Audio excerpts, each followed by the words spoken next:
Hello everyone, welcome back to my channel only targeted. आज हम लोग पढ़ने वाले हैं कि राष्ट्रीय आपातकाल के प्रभाव, यानी कि जो भारत में राष्ट्रीय आपातकाल लगता है उसका क्या क्या प्रभाव होता है, उसको एग्जाम ओरिएंटेड सारे चीज़ों को देखेंगे ताकि आपको आंसर राइटिंग करने में किसी प्रकार का दिक्कत का सामना ना करना पड़े। ठीक है, तो राष्ट्रीय आपातकाल के प्रभाव, तो इसमें हम पहला चीज़ क्या देखते हैं, ठीक है, कि राष्ट्रीय आपातकाल के समय में जो क्या क्या प्रभाव होता है।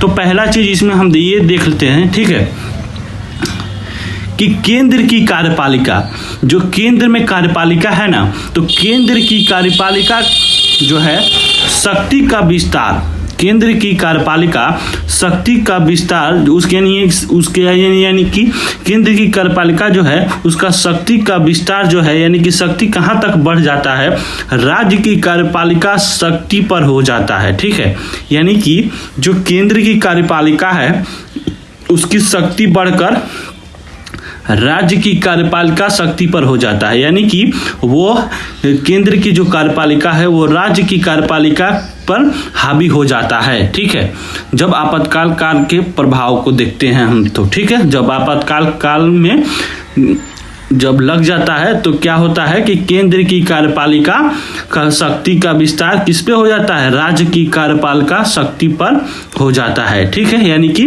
केंद्र की कार्यपालिका राज्य की कार्यपालिका की शक्ति पर हावी हो जाती है। ठीक है, और क्या होता है, और केंद्र सरकार किसी भी विषय पर केंद्र सरकार किसी भी विषय पर राज्य सरकार के निर्देश दे सकती है। और क्या हो सकता है कि केंद्र सरकार जो है वह किसी भी विषय पर, क्या होता है, किसी भी विषय पर किसको, केंद्र सरकार किसी भी विषय पर किसको, राज्य सरकार को निर्देश दे सकती है। क्या कर सकती है, निर्देश दे सकती है। ठीक है, यद्यपि राज्य सरकार बनी रहती है, इसका मतलब ये नहीं, हावी हो गया तो इसका मतलब ये नहीं कि राज्य सरकार को हटा दिया गया, नहीं, ये बात नहीं है। राज्य सरकारें बनी रहती है, राज्य सरकारें बनी रहती है, उन्हें भंग नहीं किया जा सकता है। ठीक है, उन्हें क्या किया जा सकता है, उन्हें भंग नहीं किया जा सकता है, यानी कि राज्य सरकारें बनी रहती है। ठीक है, उन्हें भंग नहीं किया जा सकता है, लेकिन पूरा का पूरा कंट्रोल किसके हाथ में होता है, केंद्र सरकार के पास होता है। ठीक है, तो पहला चीज आपको समझ में आया। अब दूसरा चीज देखते हैं कि राष्ट्रीय आपातकाल के प्रभाव में दूसरा चीज क्या होता है, कि राष्ट्रीय आपातकाल के दौरान, यानी कि राष्ट्रीय आपातकाल के दौरान राज्य सूची, ठीक है, राष्ट्रीय आपातकाल के दौरान राज्य सूची के किसी विषय पर कानून बनाने का अधिकार भारत की संसद यानी कि केंद्र सरकार को मिल जाता है। ठीक है, राज्य सूची यानी कि राज्य सूची पर जब आपातकाल नहीं लगा था तो राज्य सूची पर किसका अधिकार था, राज्य सूची पर राज्य का अधिकार था। ठीक है, लेकिन जब आपातकाल लग गया तो राज्य सूची पर या किसी भी विषय पर, राज्य सूची या किसी भी विषय पर कानून बनाने का अधिकार किसको हो जाता है, भारत की संसद को हो जाता है, यानी कि केंद्र सरकार को हो जाता है। ठीक है, यानी कि वो राज्य सूची के विषय पर भी कानून बना सकता है, कौन, भारत की संसद। ठीक है, यानी कि केंद्र सरकार। ठीक, दूसरा चीज भी हम देख लिया, तीसरा चीज हम ये देखेंगे। ठीक है, तीसरा चीज ये कहता है कि राष्ट्रीय आपातकाल के दौरान लोकसभा और विधानसभाओं का कार्यकाल बढ़ाया जा सकता है। ठीक है, इसके दौरान क्या होता है, राष्ट्रीय आपातकाल के दौरान कि लोकसभा और क्या विधानसभाओं का कार्यकाल यानी कि काम करने की अवधि बढ़ाया जा सकता है। क्या किया जा सकता है, बढ़ाया जा सकता है, किसका, लोकसभा और विधानसभा, लोकसभा और विधानसभाओं का कार्यकाल क्या किया जा सकता है, वो बढ़ाया जा सकता है। ठीक है, किंतु एक बार में 1 वर्ष से अधिक नहीं बढ़ाया जा सकता है। ठीक है, किंतु एक बार में 1 वर्ष से अधिक नहीं बढ़ाया जा सकता है, किंतु एक बार में 1 वर्ष से अधिक नहीं। ठीक है, संविधान का अनुच्छेद 358, कौन, 358, यानी कि अनुच्छेद आर्टिकल बोलता है 358 क्या कहता है, यह कहता है कि राष्ट्रीय आपातकाल की उद्घोषणा होते ही, यानी कि राष्ट्रीय आपातकाल की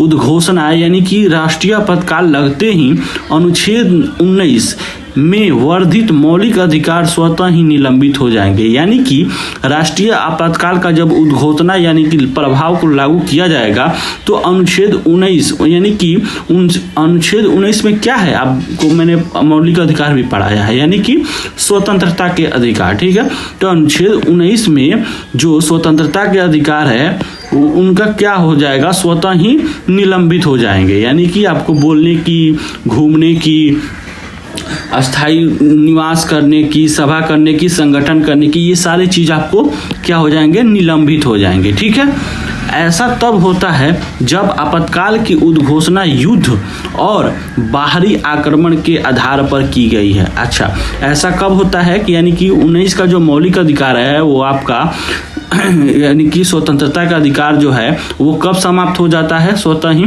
जब आपातकाल की उद्घोषणा युद्ध और बाहरी आक्रमण के आधार पर की गई हो।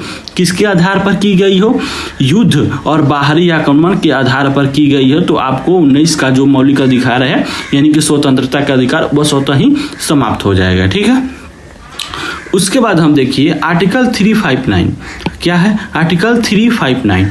अब देखिए इसमें क्या हम देखे थे, आर्टिकल कितना देखे थे, 358 देखे थे। क्या देखे थे, 358। तो आपको इतना पता चल गया ना 358 में क्या होता है कि आर्टिकल 19 को कब मतलब स्वतः ही समाप्त कर दिया जाता है। आर्टिकल 358 में बताया गया है, कितना, 358 में। ठीक है, 358 में। अब आर्टिकल 359 यानी कि 359, अब आर्टिकल कितना, 359 भारत के राष्ट्रपति को यह अधिकार देता है। ठीक है,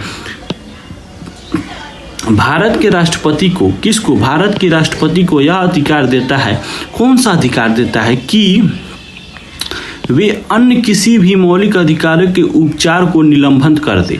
ठीक है, भारत के राष्ट्रपति को 359 भारत के राष्ट्रपति को यह अधिकार देता है, क्या करता है, अधिकार देता है कि वे अन्य किसी भी मौलिक अधिकारों के उपचार, यानी कि उपचार होता है ना कि आप बीमार हैं तो चलिए आपका उपचार करा देते हैं, तो मौलिक अधिकारों का उपचार यानी कि मौलिक अधिकारों की उसमें जो होता है ना उसका उपचार किया जाता है। तो भारत की राष्ट्रपति को यह अधिकार 359 आर्टिकल कितना, 359 भारत के राष्ट्रपति को यह अधिकार देता है कि वे अन्य किसी भी मौलिक अधिकार के उपचार को निलंबित कर दे। क्या कर दे, निलंबित कर दे। ठीक है, किंतु ऐसा वे आर्टिकल 19 और 20 के मौलिक अधिकार के लिए नहीं कर सकते। ठीक है, किसी भी मौलिक अधिकार को क्या कर सकते हैं, निलंबन कर सकते हैं यानी कि हटा सकते हैं, लेकिन तो ऐसा वे आर्टिकल 19 और 20। दोस्तों मैं आपसे पूछता हूं कि आर्टिकल 19 और 20 क्या कहता है, आप बताइएगा कमेंट बॉक्स में। ठीक है,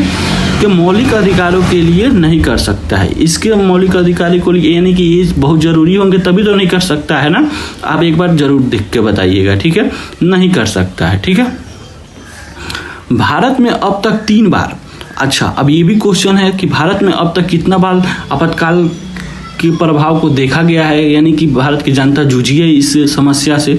तो भारत में अब तक 3 बार राष्ट्रीय आपातकाल लगा है। कितना बार लगा है, 3 बार लगा है। तो भारत में अब तक 3 बार राष्ट्रीय आपातकाल लगा है।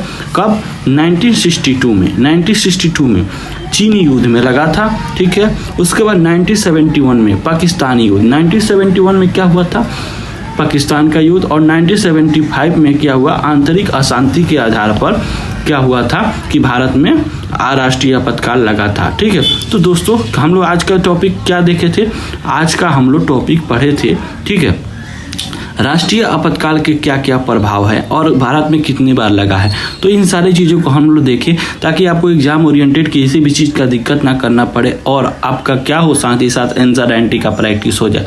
दोस्तों चलिए मिलते हैं next video, next topic. Thank you for watching the video, और हम लोग का जल्द ही पॉलिटी अब खत्म होने वाला है। आप अगर मेरे चैनल पर नए हैं तो जाकर देख लीजिए, मैंने स्टार्टिंग से सब कुछ बताया है। Thank you for watching the video.